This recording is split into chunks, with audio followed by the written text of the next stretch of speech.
So I'm going to take a little bit of a step out of yesterday. Yesterday's video is probably a little bit more of a touch on one from back in Griffin, slightly. Anyway, this one's, we're going to take a step back from that. Because there are some other things I wanted to talk about. So yesterday, we noticed a lot yesterday, yes? The river is almost beginning to change its course in Thetford. It's starting to shift its course. It's now happening. There are a few things that need to be done actually in that area. So I don't know where I want to start it. Okay, just give me a second. Bush. So there are a lot of things that we've noticed, you know, with rivers that we've made them man-made. Most of them, although we say it's a natural river, we have made them man-made. And it's not a problem. It's not a problem. Thetford used to be a very small, insignificant little town, and it began to expand. But it was socialism that built that, not anything else. You know, a lot of people coming together and putting all resources in, and it creates such a beautiful place. My grandfather used to talk about some certain things there with horses that used to pull that, and it was nice to see it on the sign, actually, to be fair. And the coffee mill. That mill has created breakthroughs in, even though it doesn't appear to have done so. So there's the water mill, yes, where the bridge is. No, I shouldn't draw it there. I need to move it over a bit more. No, I should put it over here, because that's the river that comes from the mill. So if we understand that part of the bridge there where all the water comes gushing out, yes? And then you've got the building that's the water mill. And then there's that little bit, plus that bridge that goes over that river over there, which then starts to run parallel to it through Button Island, I think it is. And then you've got the main river, the River Thet. I think this one is. In order to make mills, you have to alter the flow of the water, yes? Because you don't want too much, and you definitely don't want too little. So withdrawing from one. So there's the other bridge. Then it leads off this way, doesn't it? And again, it hits over the bridge, runs round, and then goes off towards the Nuns Bridges. You're aware of that? Which is the three Nuns Bridges, which then separate. So that river must run off parallel this way to one of the Nuns Bridges closer to the Dolphin Pub. And then you've got the other one that runs this way, that runs parallel to this one over Button Island. So this area here, over here, is Button Island. If you go over this way, there's all of the massive iron bridge. I know my pens are fading out. Let's try this one. So Button Island, and then they rejoin again after Button Island, don't they? From the bridge. This one rejoins into this one, which comes across here, and then you've got that massive bridge where Argos used to be, which is now a fitness gym. Okay, right, so we got that. And then we've got this bridge here, and then we've got another bridge, because this river then runs parallel to this one, doesn't it? Which you've got that walkway, and then you've got that final other bridge, yes, that then makes a river run further this way, somewhere over here, which is near the courts, the old courthouse. It's no longer a courthouse. This bridge here has got an issue with it. It's got a problem. Some of the support struts underneath it are crumbling. It's a pillar that holds the bridge up. Technically, it really doesn't, but it depends on either side. It holds the water as well. Yeah, it is. It's got that green panel here, which is siphoning some of the water from it. And some of the other part of the river then flows this way, yes?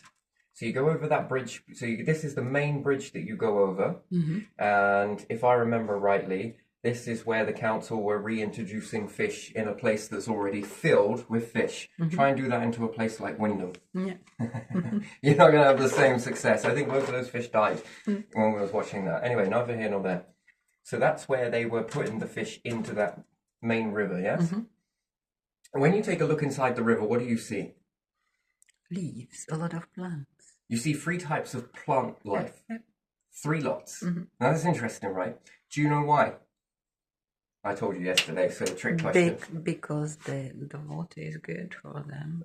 So when you've got the plant life and 3 different types, actually there's possibly 4 types Some are all year. The others are seasonal. The plants have dominated that area. That's why the fish get so big there. Also, there is crayfish. American crayfish are in that. They are eating something. That's for sure. And also, there's a ton of swans, a ton of ducks, and then there are also the herons. There's a lot of herons all the way down there. They are not fishing in a river that is empty. Now, we followed that river quite far back. On multiple journeys have taken you Yeah, both ways. both ways. You notice that at certain levels, the plant life begins to diminish. And in certain levels, it's really abundant. Yeah. That's because of the oxygen that is going into the river. We often look at rivers and think, it's flowing like this. We mistake rivers that if it flows, it's automatically being oxidized. That's a misconception. No. When this water is churning up and it's making that white film across the top, that is oxygenization. And what's more, because of this, if you put massive boulders in the river, usually there would be boulders. If that river wasn't concrete banks, it would have already have eroded elsewhere and it would have brought in lots of debris, being rocks, all sorts of stuff from the banks. And as it maneuvers, when the water hits these rocks, it creates white water. Yeah. White water is very, very important to the health of rivers and also to the health of, the plants that are in there and the fish. All of the life supports this oxidization process. Because this runs in the winter more so, it's more heavier flow. That is creating more oxygen, tiny bubbles, tiny oxygen bubbles. When you scoop the water up, you'll see it. It almost fizzes. It means that there's lots of bubbles in there. The River Tiffy here, okay, it's got some life, but it's got a lot of stagnant. There's not enough boulders in it for the water to hit, create resistance, and create a. At every step you go to, so over here there is some sort of waterfall, isn't there? Because there's that piece of land that runs up, because the river runs under this one, doesn't it? From this bridge here. Yeah. And it goes over that bridge that you walk across. So you've got the first bridge near the mill. Yeah. And you've got that second green bridge here, haven't you, that you go across. Yeah. And this one can take you to the part of the river here, which is two rivers here. And then you can go across that green area there. And then you go across this bridge, and then you begin to walk up towards one of the nuns' bridges, yes? And you can cross the road there, and you can keep on going. And I think there's a plaque there from the mayor, isn't there, about someone's death. Yeah. Yeah. Yeah. Some boy. Some lad died Yeah. somewhere there. Further down is where my cousin died. So yeah, it's a kind of a weird sort of. Anyway, so you've got a lot of interesting stuff there. So if you keep on going further up, past over that particular nun's bridge there, because this area was given to the people of Thetford, not the council, not anything else. It was given to the common people. They were never allowed to build on it. They weren't allowed to stop people from doing what they wanted on it. No one was allowed to do that. I don't care how much they've changed history in the past days. It's all been passed down in Thetford. Everybody understands that. The nunnery, the monastery, gave it to the people. I don't know if you've noticed that over Castle Hill, there's almost like this land grab. You are not allowed in certain areas because they're now grazing. That's common land. So is the land near Norfolk Drive. That's common land too. And also where the fairground is. That, again, is common land. But every now and then, you'll notice that people will stop people from going into it. That's not how that works. Common land is for common people. Common people are allowed to do and enjoy that as they see fit. That's the way that is. There's no rule there, as much as they've tried to change history over the time. The councils have tried to grab this land back. You notice this also Ketts here. That's, again, you're building on common land. Yeah. But you tell the people that you're not allowed to build there. You try and get a permit to build there, but you can build a town council and everything else, whatever. That's Especially on Cat's land. That Yes. is irony, isn't it? Yeah, that's not acceptable. That should be built for something for the people, not the gentry. That's no. because if it were, people would probably want more of a dentist, NHS based or whatever else it may be. Some more infrastructure that supports people, not this one that supports only certain people. Because in generations to come, the council will disintegrate the town council. People will have an uproar. What are they going to do with that building? Then they take it, and then it's going to be sold to somebody else. Then it's privatized, and then it's owned, and then bit by bit. We've seen this happen time and time again. So, but this bridge here, this bridge just back here, is collapsing. It's beginning to collapse now because there's a river that runs parallel, which runs from this one, and some of this water tips in here because it's got that green. It doesn't allow all the water through. Usually these used to be mechanically done where you can height or lower those. To allow more or less it's there. water The through. mechanism is there. It's locked in place. It is locked in place. So that's Little dam. Yeah, sort of. basically it was a staggered dam. Yeah. This is just the way it is.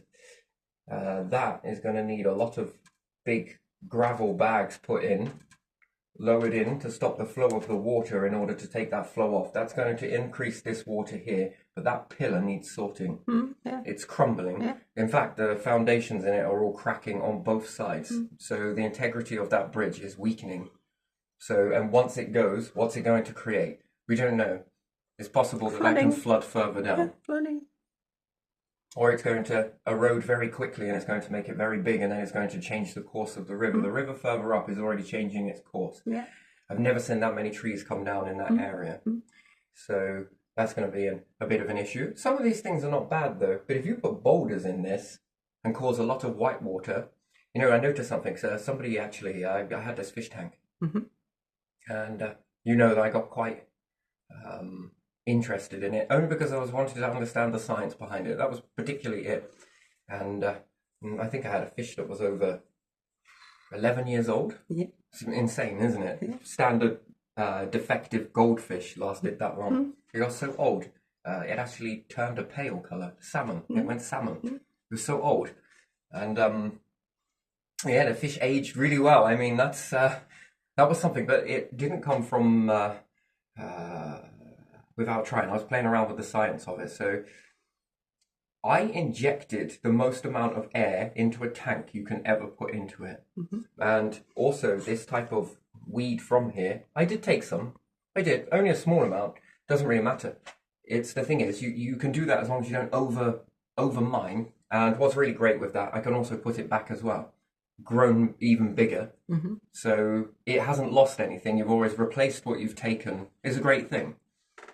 So again, I think some people overfish areas. That's just the way that it is. People just overfish, and that can create the depletion in fish. Anyway, so by doing it and building these different locks in here, you've got to understand that the fish don't go upstream and they can't go downstream. Now, if we factor in that there's crayfish in there and there's a lot of things taking out, when I talk about fishing, I'm not on about humans.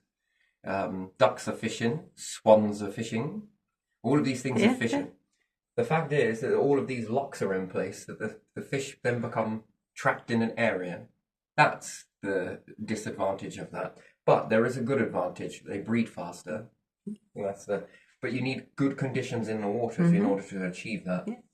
So by and large, it is one of the most healthiest parts of a river. Most people say that dams are toxic one side and really good the other side. That's a bit of a misnomer. It depends. If you're keeping all of that water stagnant still, and there's no air inside it, it is going to have an algae bloom, and the algae bloom is going to continue. I hated algae in the tank because it meant I had to clean it out, and that's high on water bills. So I was playing around with some science, and what it was is I overdosed the whole tank with oxygen. I injected so much oxygen into that tank that even when people saw it, they were like, God's honest truth, right? When I say, I'm a twin, are you identical? She's a boy, I'm a girl. Yeah, I guess we are. Even though they know this, right? But again, then somebody else come over and they were like, won't a fish die with that much oxygen in there? I was like, no. But I would have thought that they would have died. And do you know what? It was actually really common that people all had the same assumption. And then when it come round, it was like almost like a firefly moment that everything started sparking at once. Yeah, me too. I was thinking that too. And then I was just like, so you lot all think that too much oxygen in a tank will kill fish. Actually, it had the opposite effect. They then begin to expand. I used to believe that fish grew to the size of the environment. They used to believe that there's another misnomer. Fish grow to the size of the tank that you put them in. They actually don't. They grow to the size of the biggest fish in the... That was fascinating. So if you have one that's a certain size, that's the biggest in the tank, yes, say from here to here, and you introduce one that is here to here, the rest start expanding up. They eat up, they bulk up, they get bigger. They almost kind of get a bit jealous. And actually, they do it in a really weird way. They grow their fins first.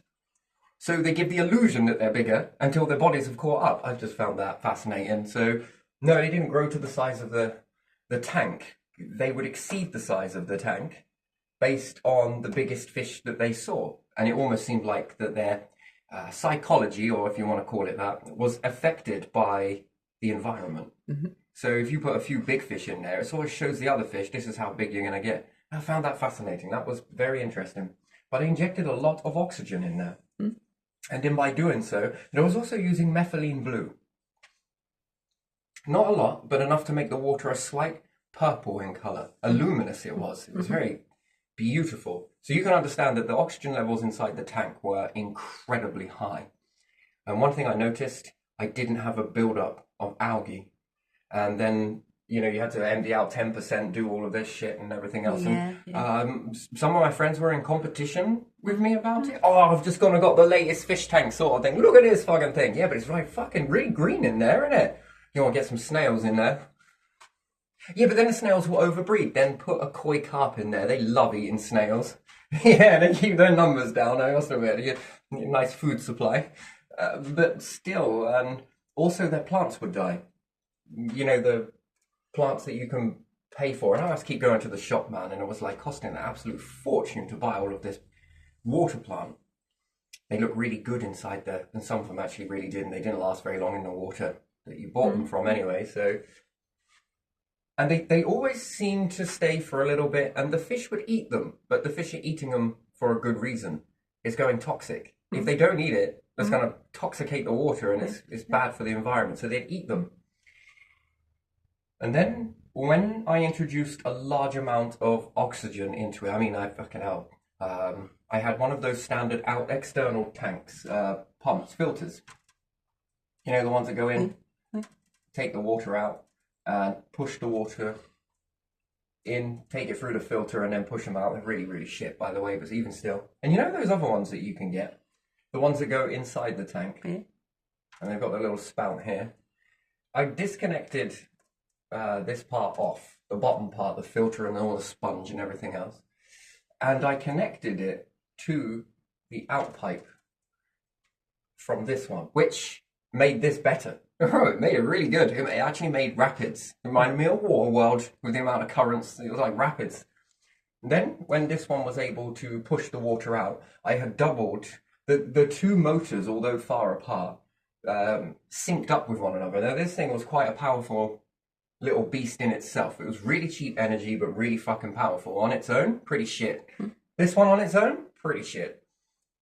Very crap, to be honest. And yeah, and then I joined these two together.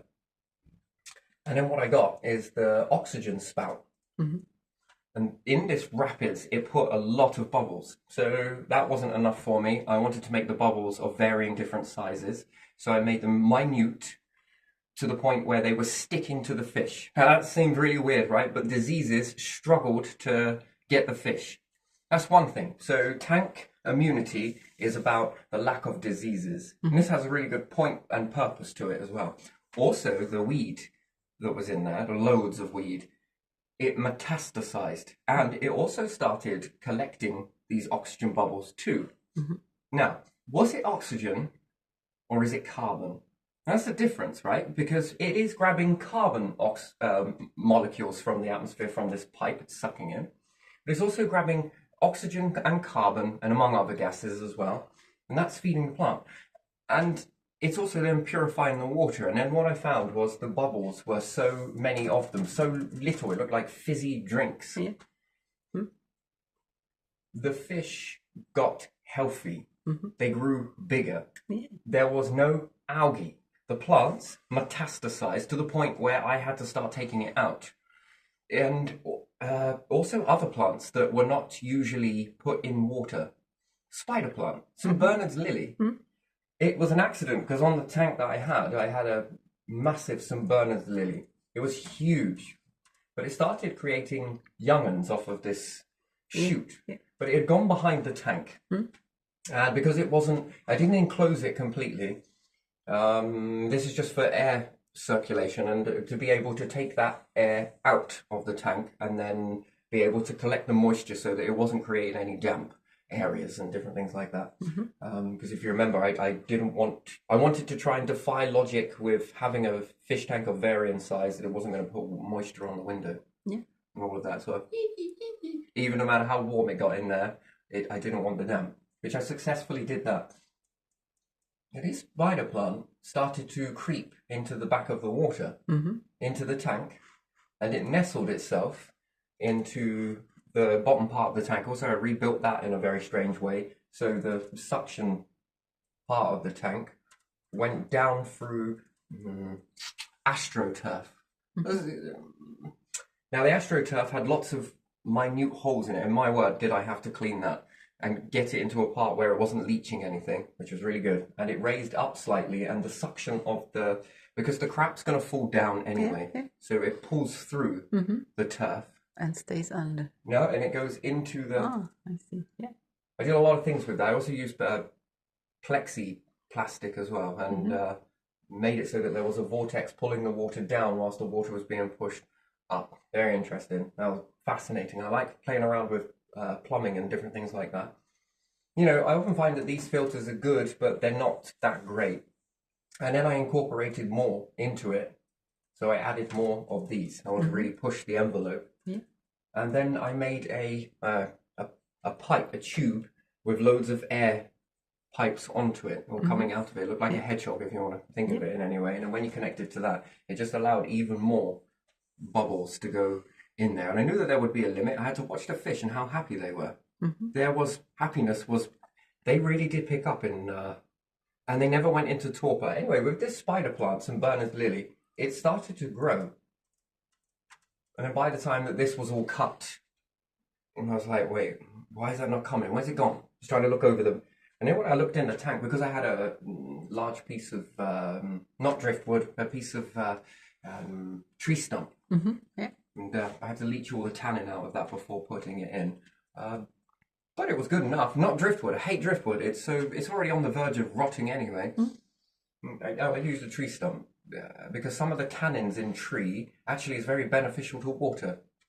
Really beneficial. It's beyond anything I've ever seen, to be honest. It's beautiful stuff. And the tannin was used for another purpose, that once you boil it and reduce it down from the other water that I was using to leach the tannins, you can use this as a varnish, which is really good because you basically...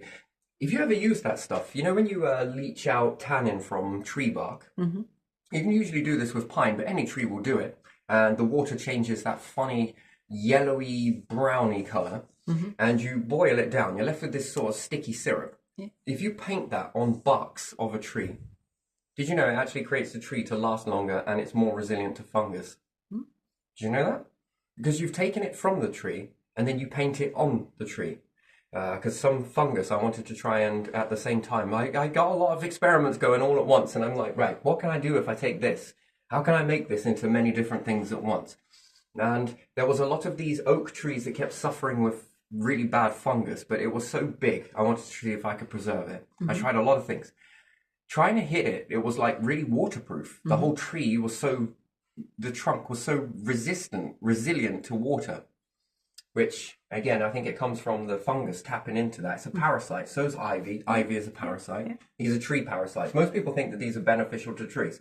I beg to differ. No. I've seen what they've done to trees, and it's no. If that was crawling on me like that and it started hollowing you out, And we'd sit there saying, it's sending a secret message. Yes, said the fungus. Oh, I might well fucking start growing my athlete's foot. Bit of thrush, anyone? Never mind, I'm feeding it. It's really beneficial. It's sending me a message somewhere. It's the little aliens. Yeah, it's just bollocks, mate. It's just, okay, maybe it is talking. But yeah, I've noticed that trees don't really regrow in these areas, or they try and kill it. It's another thing I've seen. And with the loss of hunter-gatherers, we used to knock these off accidentally anyway. We used to eat them. Okay. And yeah, with that lacking, that's why your woodlands are pretty good.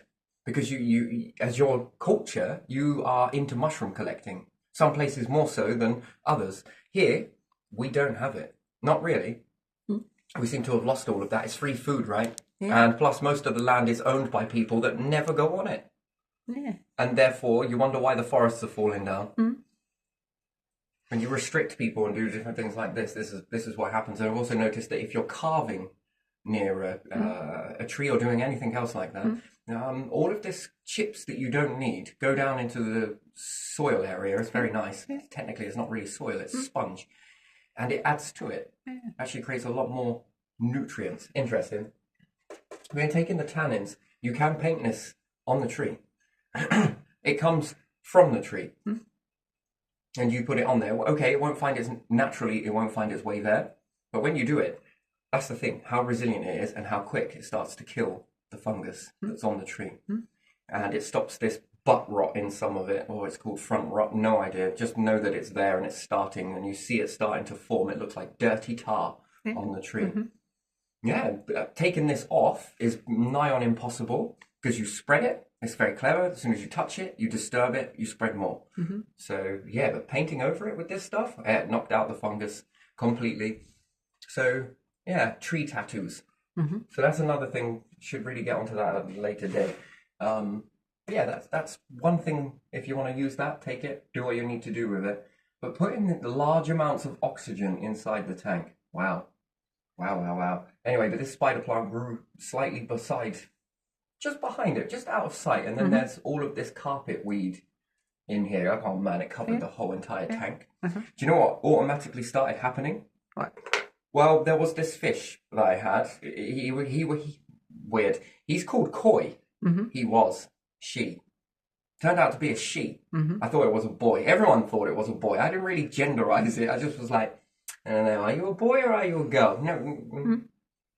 Before I did all of this, it seemed to be sort of, happy enough, but mediocre, yeah? And then when I did this, adding, introducing a lot more oxygen to the point where it was just these bubbles were everywhere, and there's a high rapid current in there as well, which was also frothing the top layer of water.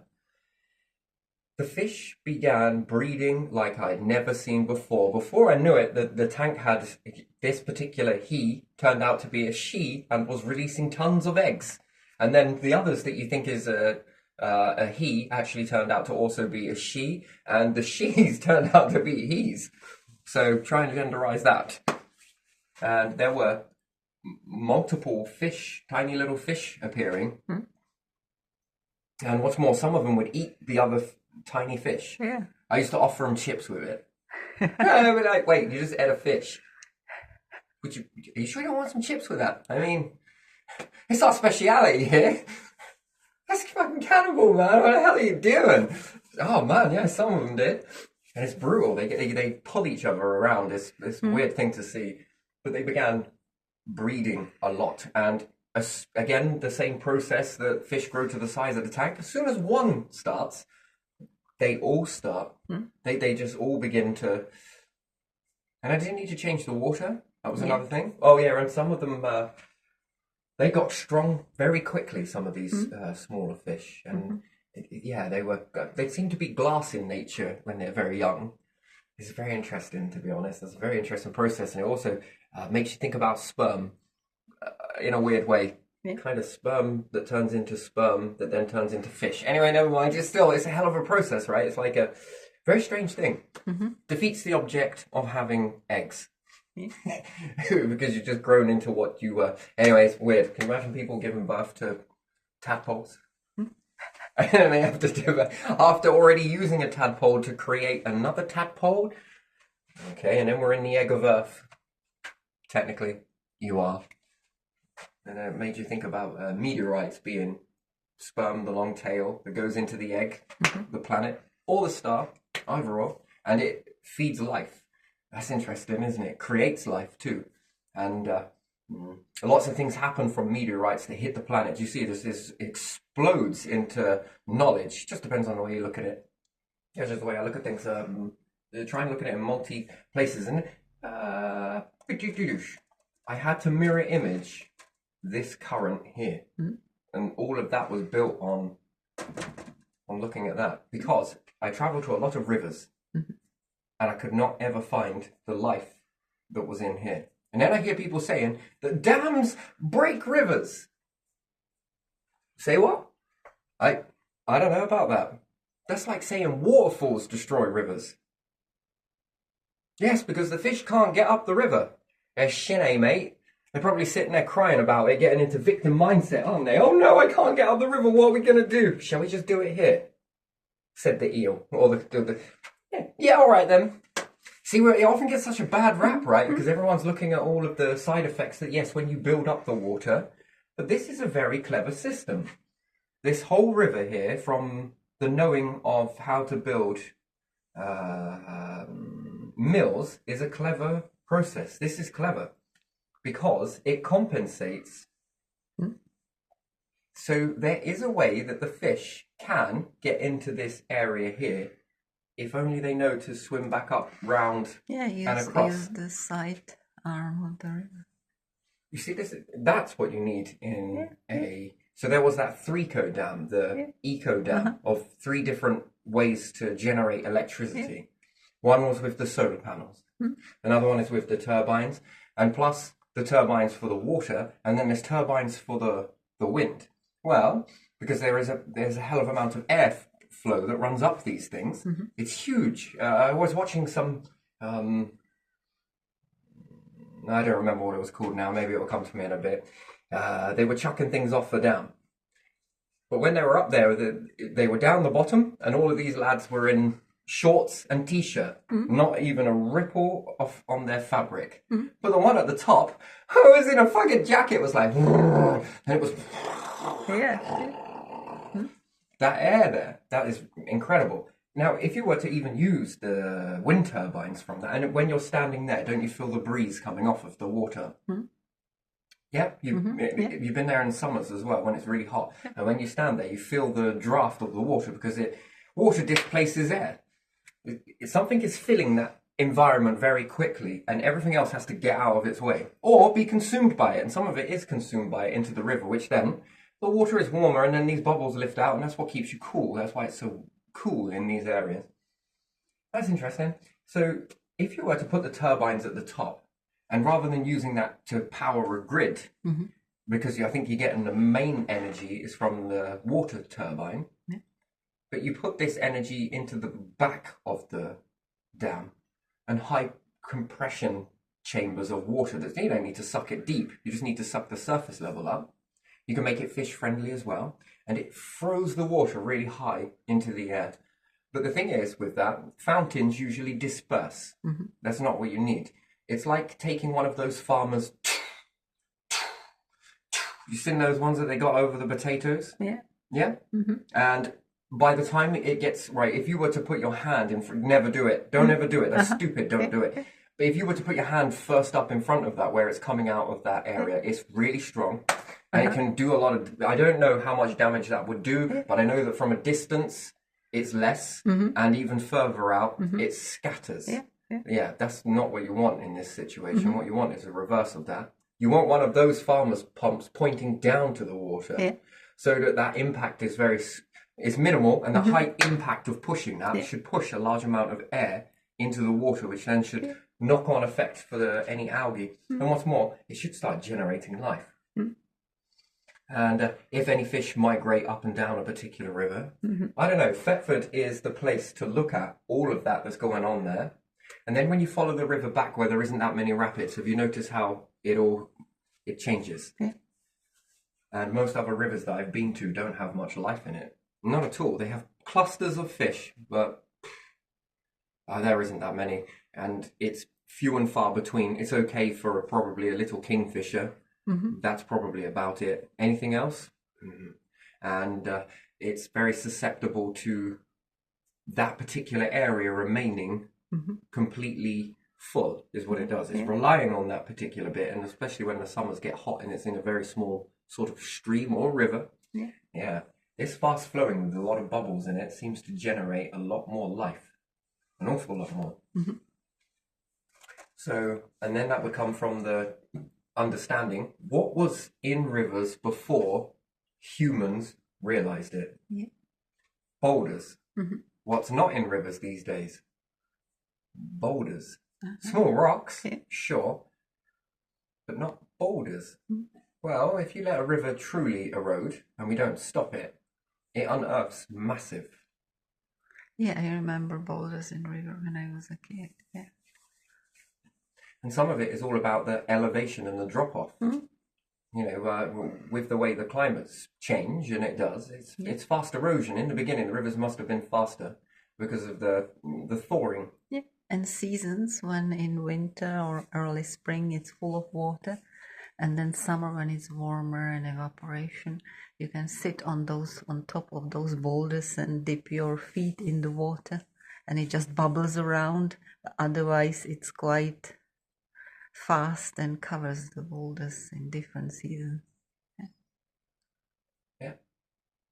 So I think with these dams, they need to throw out a large amount of water through them, and it needs to churn it. It needs to really whip it up. Problem with the depth where the water sits. Yeah, that causes problem if they make something to have it move there.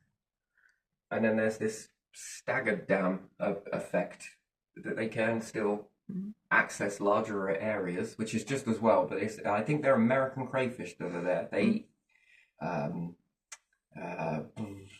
I think they're pests. They're known as pests because they kill off the others, and they're quite resilient. It's a bit like the grey squirrel.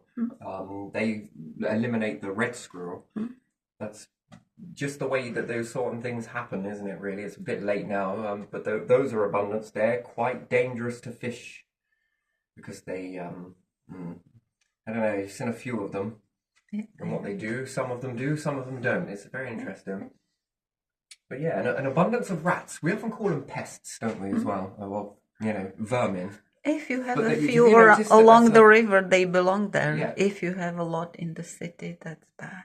So therefore, that's they're actually quite clean in that environment. Yeah. That's the thing. That's natural in that environment. Yeah. And I wonder if they come in the dry too long, basically, which is inside a house, if they are to come in a house. I think it's more mice that would do that. But if they are, they seem to be abundant around rivers and river banks, and we often think, ooh, actually, it's diversity, isn't it, really? That is a good sign. That's, again, another indicator that there's a lot of life there. Heron, kingfishers, then you've got the ducks, the swans. Deer goes to drink there, Yeah, then there are the muntjacs. Yes, there is those. Absolutely. You've got rats. There is crayfish. There are fish. Look at it, it's life. And do you know what else is there? People. A lot of people there. And that's, again, you see how abundant that is. And then you've got water life. So for me, that's good water. That's very good water there. Just based on all of these things, I would be looking at that. Then if I've seen a river here, I do look at it and it is nice to go in it, but it lacks a lot of things. Okay, it's got a kingfisher now and then. But kingfishers can be introduced and they can be fed. So again, I wouldn't wholly rely it on just a kingfisher. I think that we need to track these a little bit more just to see what their eating habits truly are. Because I don't think that they eat just fish. I think that they will pick into other things. But there's not a lot of knowledge known about them. What else do they eat? That's another thing. Is it just fish? Constant fish all the time. I find that hard to believe. Most things don't just eat one food supply. Yeah, probably worms. And there could be quite a diversity there. Yeah. So yes, and so again, it's with the water. It's all about this fast flowing and creating lots of white water. And Thetford has changed the river drastically over time. especially with the coffee mill, paper mill, and all the rest of it. And look at what's come from that. When I was a lad, there used to be a building further back. It was abandoned. In fact, it was so overgrown you wouldn't even know it was there. The thing is, you could hear it. Well, I most certainly did. It's a very dangerous thing to do, and I wouldn't recommend anybody do it. But you can't now. I don't think it's there. From my memory, there used to be, in this area here was wasteland. And there used to be a garage in this particular area, but there used to be somewhere further up where there was this building over the water. And there was lots of water flowing through that thing. It was abandoned, and it kind of fell apart, and it was neglected. It was left to overgrow, and it all falls apart, a bit like the bridge, this bridge up here. It needs looking at. It just needs looking at. And I think that's where the people come in. If you see it and you are taught what to look for, you can build your community yourself. Not you to go in and do all of this sort of stuff, but it helps you to have somewhere to put this stuff that you see, your concerns. Because that's what it's about, people in the community. But it's not because you, these telltale signs for me, I've learned along the way to know what's happened, because I see buildings that are abandoned. We called it the Bat Sanctuary. You know that particular building? Well, when I was a lad, it didn't look like that. But there were these small fractures. And when I go to these places, I take snapshots. It's just if I'm wandering off in the woods and I'm going deep into forest, you need to know your way out. And it helps to snapshot, and it's not snapshotting going in, it's snapshotting looking back. So to be able to see it this way and memorize that, it stops you getting lost. Because if you wander off deep in woods, it can kill you. Because if you don't know how to survive, that's one thing. And if you don't know what to eat and what time of the year you go, you're either going to become dinner or you are not going to find dinner. And then you can get lost. And very easily so. People perish in these conditions. So, yeah, in order to do that, my grandfather taught me to just basically locate and count the area of the trees one side and versus another side. And you will remember these because you've stopped and you've paid attention to what's in the area around you. And there are certain then defects that stand out in these areas, which he taught me as well, to look for those defects that are unique to that particular tree. They don't happen normally, naturally. They happen abnormal. Something has abnormally happened in this area that is not common. Those are the things to look for, and then they help you identify which way you need to go. So if I see that there and that's the abnormal, then I will find that, stand near it and look back. Then count, memorize, and with these two things you are then able to know, aha, okay, if I go that way, I go deeper. If I go this way, I'm going out. If I go this way or this way, it's irrelevant. Those ones will make me go in a haphazard sort of way, and that's not what you want to do. And then it's also paying attention to topography. Anyway, so with doing this, I learned that from a very young age. He drummed that into me because I was such a little lad, and I'd go wandering off in the woods. But I'd come back. It was one time it threw me. It was me and my sister, we ventured off into the depths of these woods, and it started snowing. And that's the only time I ever panicked, was because it changed the whole topography. It changed everything. The place looked, the only way I can describe it is brand new, like different, so very different. That was a very quick lesson. Good job. I took my grandfather's advice and found the defects instead. And I was relying, I did say to my sister, I don't know if this is the right way back. And she was looking at me, and I was just like, she was like, what do you feel? And I was like, well, I know this. And then she's like, okay, go with it. And we were looking at all of this, and the more we were walking and traversing back, it took for many hours, especially in the weather. It wasn't cold, but still, I knew how to get food if we needed it in this situation, but yeah, that wasn't necessary. But the more and more we went out, the more and more the snow had fallen, the more and more it had changed the environment, completely changed it. Even it wasn't until we reached the part where I really truly knew the landmark, I knew that we had, it was a sigh of relief. Yeah, man, I was even looking at that thinking, shit, how different everything looks. It changes. Oh man, that was It was like God had come in and fucking rearranged the forest. Oh man, it was really, I did not think we were going to get out. And then when I did, it was like, okay, all right, fair enough. But even still, so in that I found a lot of buildings that are run down, and some of them not running down, on the verge of, and they have these little tiny hairline cracks in them, just to start with. The stuff that just doesn't stand out to anyone, you just ignore it. But because my grandfather gets me to slow down often than not, he come with me, and then I find some foods as well and be like, what are these? You can eat these ones. I can. Yep. And what about these? Not those. And then sometimes he wouldn't know himself, but he knows someone that would know, and then he'd come back and say yes to these. So, and then there was this sort of testing that he used to do, puts up a few things on the table and be like, which ones would you eat? Well, I know this one, I know this one, but I don't know any of those. But I would eat these ones, but not those ones. And then there was that sort of testing as well. So he developed me with that, so that was very good. When you notice these buildings, what you do over a course of a time, depending on if you've been there. So if I was there when I was a lad, like, I don't know, 13, let's say, and then 20 years go by, and then I'm there intermittently, so 5 years go by, and then douche, and then another 5 years go by, and then I'm in the area. And I'm using these abnormals, because it's abnormal to have a building in this area, yes? So I know that from that building, run down and everything else, I can get out by going this way, follow this, okay, right, I'm on the right path. It's hard to get lost in that way. And then sometimes I'll walk to the building, and what happens if I go this way? Oh, it takes me here. Oh, okay, remember that. So every time you go to the building, you know which way you can go, either deeper, further in, on a course that you know, and if you find it coming out, it's all about coming out. It's never about going in, it's about coming out, finding a way out. But I noticed these changes each time, with the building widening, and then there was shift, and then there was collapsing. Oh man, it was crazy. From my first memory, I was like, ooh.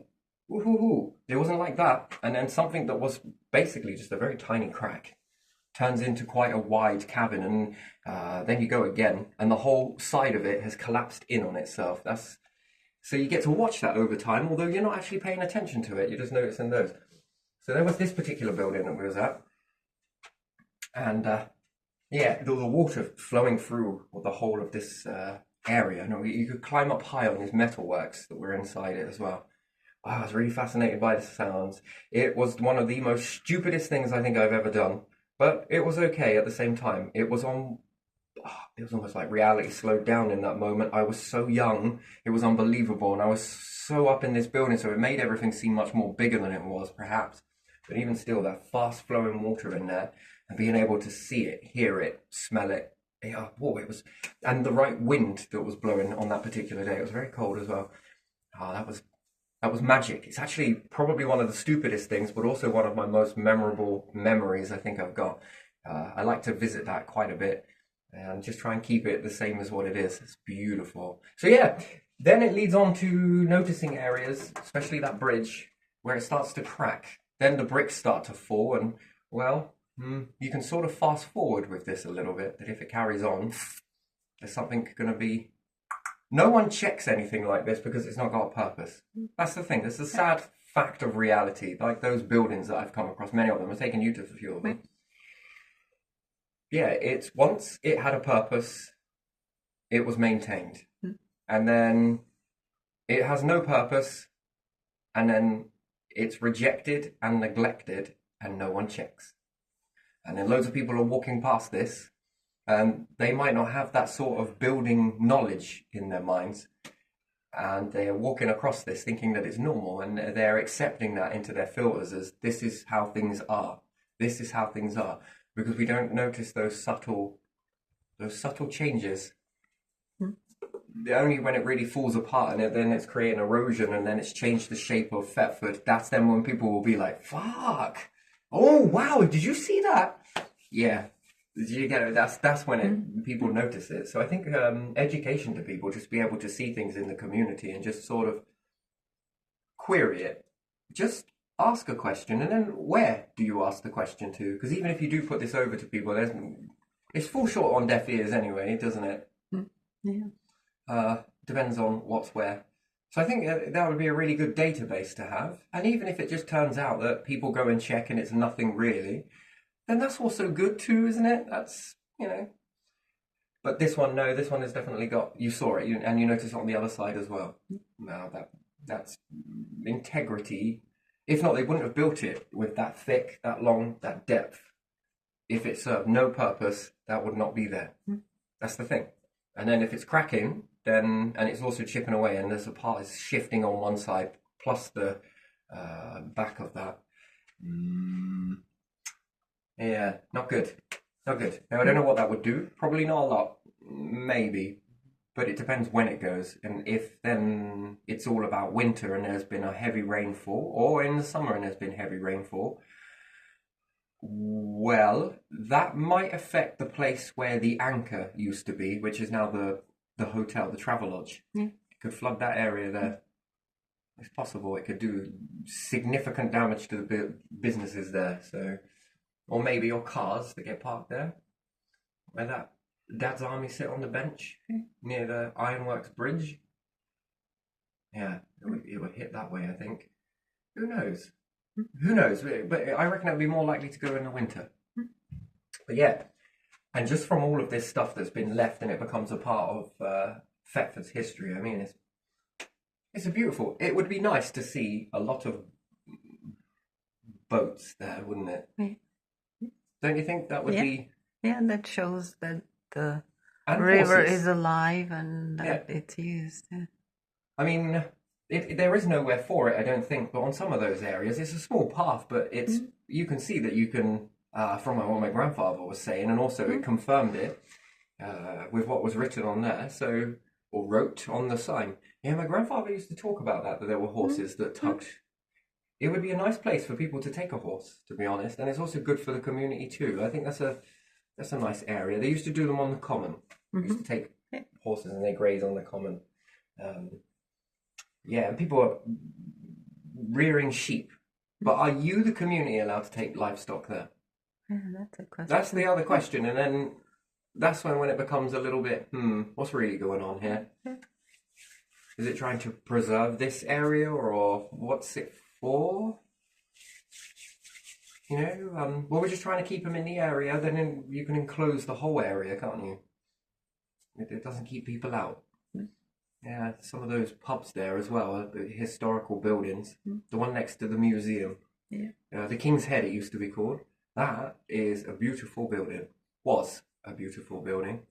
And the Dolphin, also, Flintwork. It's just turned into wreck and ruin. You can see it from the top of the hill. That's a shame that is, isn't it? Both these buildings are quite... They would make really nice places to be fair. Whatever they get turned into, they're very nice. But do you think if that King's Head falls, it will take the heritage site with it? The one on the side there, which is the museum. I don't know how well connected that is. Possible. Maybe not. Maybe it will fall and part of it will stay hanging there, so they will be able to take it up. I just thought that they built these houses back then in order to support from each other, weren't they? It's a bit of a weird concept. I do understand that, but at the end of the day, because it used to spread fire. If they take it down themselves, there will be no damage. If it falls, it can crack the next standing buildings, because it will be falling in parts. But I remember from my old city that you can take building in the middle. Yeah, if you you've do got it, medieval buildings where you're at, don't you? Yeah, medieval. Even after that buildings are next to each other and they have like 4 stories. They are quite high, and you can take one out if you do it reasonably and carefully. Have any fallen in that process then? There were some problems in last century in 60s because they didn't take care of some buildings, and some balconies and some part fell and killed some people. Yeah. Because there was before it was owned by someone, then state took over but forgot to take care of the buildings. Do you think with some of these shops that are to let in certain areas, and some of them are being taken over as well, do you think that the shops that have the buildings above, do you think if they were converted into flats, that would support the shop at the bottom? as opposed to having it as just a warehouse or a stock room. Yeah, that would support the building, wouldn't it? If the shop goes, another one can go. If the tenants upstairs Who go. owns these buildings? I don't know. That's the thing that I makes don't me know why wonder. That some how of you them have own- empty top. I don't understand. If you had a business in there, would you ever have bought the building? Or is that not allowed for that reason? I would have a flat upstairs, like It is two lots of money income, isn't it? in It's old secure. times. In old times, the building owner maybe didn't have very tall building, but like here in this town, but they would live above their shop. Yeah, but the So- thing is, if it's not owned by people and it's owned by a third party, Yeah. then they might say no to the shop putting a. Because, you know, in business, it must be times or seasons where it drops down and picks up, Yeah. and drops down and picks up. Because it's seasonal, right? The shops are seasonal. More people are known to flock the area. So you know that you've been there when it's been in the dead of winter. There are people, but there isn't that many people. Yeah. And then in summer, whoosh, Yes, everybody is out, everybody is spending. Tourists come, yeah. So if the shops were to lease the whole building, then should they have the freedom, just asking a question, to put tenants in above? Not at extortionate ratios, obviously. And then that sort of catches the times when it's less likely to be more booming. Or does this keep the shops stagnating, do you think? No, I think it's better to have both. Unless you reach a limit where it's really no longer benefit to keep the shop. But then how would you do that without affecting the tenant? That's the thing, isn't it? That's Then the question. convert it into flats as well, the bottom. If people want to live there in that area, if it's area where Yeah, but then who owns that shop? And then who stated that that was going to be the center of town? Because that means that you can make a center of town anywhere, doesn't it? But you're told that you wouldn't be allowed. You would never get the planning permission for it, would you? Could you imagine that if this area then started turning into a bustling? You're not allowed businesses inside these properties anyway. That's a big red flag to me anyway. Yeah. Whilst we're saying that we need more businesses and we need more this, or we could do this, could do that. Anyway, but you can't do it inside your own home. They'll say that they won't reasonably withhold it, but that's bullshit. We can already see the way this goes. Just take it on how they act on every branch or facet from their company, and it's going to operate the same way in any facet. Why are they going to say yes to one but while saying no to another? Why are they going to give you straight direction on this one if they're cutting corners in this one? If they're being difficult in this one, why are they going to be easy in that? You get usually it's... But if this area was to convert and people were to convert all of their places into shops, just for argument's sake, that creates a new or dual town centre, doesn't it? And then people might start coming here more often, and that's another one because there's a red flag in what they say. We need to know who's coming and going. Well, I didn't know you owned the road. But still, that's another... you need to know who's coming and going, and like, what's the difference between towns? That is nonsense. Because these Yeah, big vehicles have to cut through residential areas in order to reach the centre of the town. So why would it make a difference as to what traffic is flowing or not? That's what landlords do. Some of them want to control what animals you have, whatever you have, and some of them want to control even how big traffic or whatever. I don't know. Kind of That's weird. their own way to try to be But if important. people are paying a tax in their vehicles, then they have the freedom of the road. It's not a toll road. Yeah, if some people started nice shops that were not that expensive, other people will start going there, and maybe new other shops will Yeah, but it rise starts off on. this way. This is how it starts. It starts off with the coordination and telling tenants that they can't have certain vehicles come down, Yeah. which is bollocks. They're already creating a toll road. That's interesting, but it's not owned by them. It's owned by highways, which technically they shouldn't be policing it. see who gives the jurisdiction for that, and then what does that look like going forwards if all these roads then become toll roads? Mm. Do you, and then what are you paying a tax for if you can't use a road because you're being suppressed by individual, and whether it's word of mouth, but they sort of say it in a way that holds your tenancy accountable for it. That's the thing. So, because we need to know that. Because, there are big trucks coming here. There are big trucks washing through these areas every single day because in order to get to a center of something, you have to go through areas, don't you? Yeah, it's like you are gonna forbid the buses to go through the center. They are big, some of them are the double deckers, and they go through.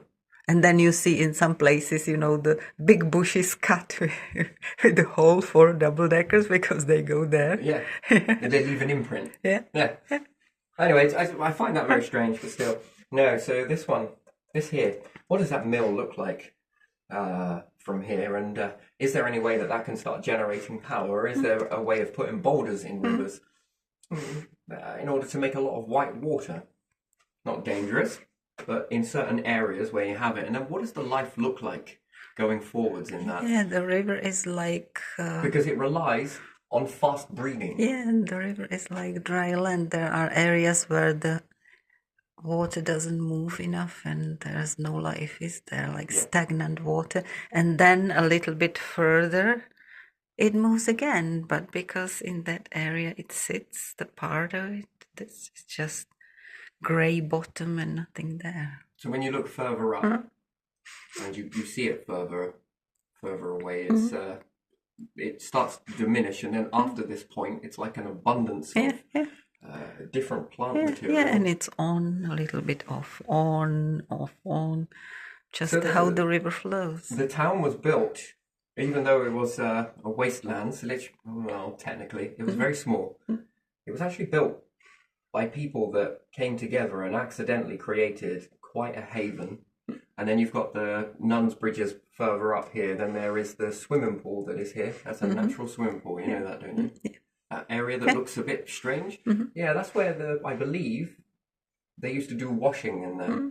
And they also used to swim in that area. So that's pretty interesting, isn't it? So it heats up. So that's impressive. But if any of those trees further up get dislodged and hit that bridge, that can cause a problem later on. So it's probably best that they get taken care of, do you think? Yeah. Because there is a lot of trees that have fallen across this area here. They're holding on by their roots, are still embedded in certain areas, but the water is going to start cutting that.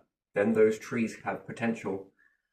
Oh, even if they come sideways down the river and they hit the bridge, you're going to put the strain on the bridge. Yeah. So, and all of these things all at once seem to happen. I've never seen it like that before, ever. I've not seen that. It's like all of a sudden, go there one time and then come back again. It's like, damn. It's almost like a fucking giant has been bellowing through this area. God, I bet that made a sound, didn't it? Yeah. Yeah, but again, it can be wood chipped, can't it? It's just how do you pull it off? Interesting. Wait until the water goes really down in the summer and then chip it and let it get grounded and then pick it off out. That can always work. I don't know, I think people do stuff like that. It's interesting, isn't it? Don't wait for that to come all apart. But that bridge there, I don't know, maybe it's nothing. But I'm pretty sure on something like that, that's supporting that much weight because water is heavy. Yeah. No, I think it needs fixing. It needs fixing. Every bridge that has something on it needs fixing. Otherwise, then you have too many. Like when there was the big floods in Europe. After the floods, nearly all the bridges in Czech Republic needed fixing. Too much money suddenly. You think it's too much money? Yeah, suddenly if you have like 100 bridges or even more, then they need fixing because only 10 or whatever are in Prague. They all were bad. Then other cities, then other countries, other towns, cities, everywhere the bridges, everything that got flooded, got damaged. So, considering that was a high industrial area, and very industrial. That needs maintaining. Yeah. Industrial area. Yeah, I know that it needs maintaining, but look at it. It's pretty Yeah, beautiful. nice. Yeah. Like the effects have been more beneficial than we first thought. Although we look at the industrial age as very bad, which perhaps we still live in an industrial age. If you go to space, it's industrial, isn't it? Technically, that's what it is. The industrial age prepares you for a star because you can start the industrial age around the sun. Yeah. It's a furnace at the end of the day, and you can forge all sorts with it. And I think it kickstarts back up the industrial age. Okay, it's not going to be like steam trains and horses pulling things, but again, you still need tugs, things to tug towards and things to tug away. Yeah, steam trains, that was the first industrial age, wasn't it? I don't know in which one are we now. No idea. Yeah. Yeah. Yeah, that's interesting. Yeah, that's a much more of a difference, that. Yeah, interesting. Steam engines. I like those. Sometimes they rally those around the area because it's part of the old Charles Burrell School. Yeah. So there's a museum there. Whether that is still Charles Burrell School, I don't know. But there's still his museum. It has the name. Yeah. So I think that school may have been built around that sort of thinking. That. Yeah. And then there's a new school there, which is the academy, which seems to be about. I think I saw the signs that were there. All of this sort of new. Schools begin to align to a new age, like science and something else, and I think it was D&T, design and technology as well. So, yeah, and supplies this way. So there must have a high amount of resources going there because there's a need to put it somewhere and also to signpost it. So, yeah, that'd be nice That's good to see. I like to see that yesterday, actually. That was quite the other way, the top of Croxton, wasn't it? Yeah. Top of Croxton Road, that area. Yeah. So that looks like that's becoming something, maybe. So, and it had the crown on it, didn't it? Symbology of a crown there. I think so. Yeah. So, yeah, that might be the next one that lifts. So, yeah, interesting. But yeah, there you are. So water and oxygen and everything else. And I think that needs studying, all of that. Because purification of water, right? How fresh is that water? They say it's very polluted, don't they? Would you like a sample of the one here? Or I could take you a sample of the taps here if you want. We'll have a competition. But yeah, no, I think this is very nice. And then it goes to show you, doesn't it, about dams. It can be done, and it can be done in a very gentle way, and it might be more beneficial than detrimental. Okay, at the back, sure. But if you're going to line the wall with solar panels, well, you can use that to maneuver water. If this one is generating the most energy, that one can keep the water pure at the back, go in to create diversity that wouldn't actually be there. And then, yeah, that's a lot of deep water. And with the right sort of tweaking, then there should be a lot of growth in fish. So yeah, where did all the abundance go in the rivers? I think because of our world has been reshaped and it is slowing down. Remember, if we go from an ice age and then it thaws out and it melts and everything else, and then it's going to cause lots of water to flow very fast everywhere. You never know. That could be the missing link to where most of the pollution, if you like. And then how does that look towards the ocean? If you follow that all the way down and have this process, what's at the end of that? If it's really oxidized, if it's really... if it's grabbed all of those bubbles, how does that look in the ocean? Then what does that do to support ocean life then going forwards? And yeah, can you wash more carbon out in plants, in water, than you can with trees? It's a good question, isn't it? So to me, that looks healthy. Very healthy. Yes, it does. So, for lots of reasons. If I went around a pit and I saw next to nothing in it, and nothing really on the outside of it, I'm not going to drink that. My chances are, that's a bit foul. That water might be a bit stagnation, and yeah, that never works, does it? Nor in humans. That's a strange thing. But in this one, yeah, I probably would. I would be more likely to drink that than something from a pit if push came to shove. Yes? Okay, not in a modern world, sure. But if push came to shove, it would be this one I'd pick. because of the amount of life. Maybe sometimes there's too much life. At least this one might not give you bacteria, but this one may. And then it depends on what's being put into it. So, Industrial Revolution gets such a bad rap, doesn't it? But actually, well, hey, we give that one a thumbs up. So, for as long as I can remember, from a lad to now, and what's that? Good old. Oh, it was more than what? You're getting close to 40 years of that. So, probably not quite. So, let's say around 35. Yeah, give or take. I've seen life in this particular river. So, and others, I've seen it fluctuate. Sometimes it's there, sometimes it isn't, sometimes it rebuilds again. And that's because some of them have been washed down when the bigger rains come. And then they get stuck in these pockets. And I don't know, if I was to see that happiness that I saw here and apply it to this river over here, these ones don't look happy, but the ones here, when they smack the surface and they start whoosh, that's when you got happy fish. And also in some pits, carp do this too. If they start smacking the water, and if you swim in it, they smack you on the belly as well, by the way. They're very curious about you. So, and they're not fearful. And they usually come up and flick the tail up. It just seems carp's nature, that is. And they will also do it to you if you swim in the water. They smack you on it. Yeah. If you don't like things, my mum is very, she doesn't like bits in washing up water. It makes her... She's got phobias, strange ones. Mice, rodents, all sorts of stuff like that. God knows what it's about. And also, if you don't wipe your plate good enough, yes, and you just chuck it in the washing up bowl. Not sure if anyone did that. I did when I was a kid, perhaps, maybe on a few things. And there's a few bits of carrot or something, or a pea in there. Her hand will come out of that water and she'll have to deal with it. She doesn't like it. I don't know what that is. Yeah, I don't like it either. If there's too much, I first rinse it a little, remove big pieces. Then you swimming in pits would never be a good idea. No, I don't mind. I don't mind fish touching my feet or something. Other people will scream, and some of them will drown nearly. I don't mind that. Do you know what it reminds me of with that fear? Primates. Primates fear water, but they're not actually scared of the water. They're scared of what moves in it. Because they're out of control, and monkeys like to be in control. Do you notice that monkeys they will go freak out over water? It's because they can't see it. What's more, it's because they can't do nothing about it. If things start touching them, they do not like it. This is what I noticed. This very primate energy from her when she's a bit and scurrying. I don't think they like scurrying very much either.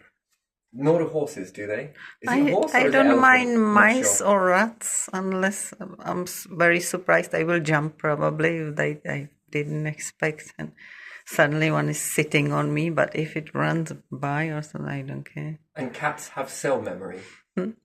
Snakes. So the cucumber experiment is the snake or a belt. If you put a belt on the floor and they don't notice it and it goes under them, But not all of them do that. they will jump. If they're very quick to jump. I think that's a fear of something has taught them that snakes are not very good. Yeah. So that's a good fear. It's a safety survival thing, that is. So cats are quite easily matched with snakes. It's an interesting thing. So you are right. Well, I'm going to leave it there. So and then maybe they attack mice not because they want to, but because they scurry. It's that. They like to wait, don't they, and then pounce at the last moment, whereas rodents and stuff are very quick. Yeah.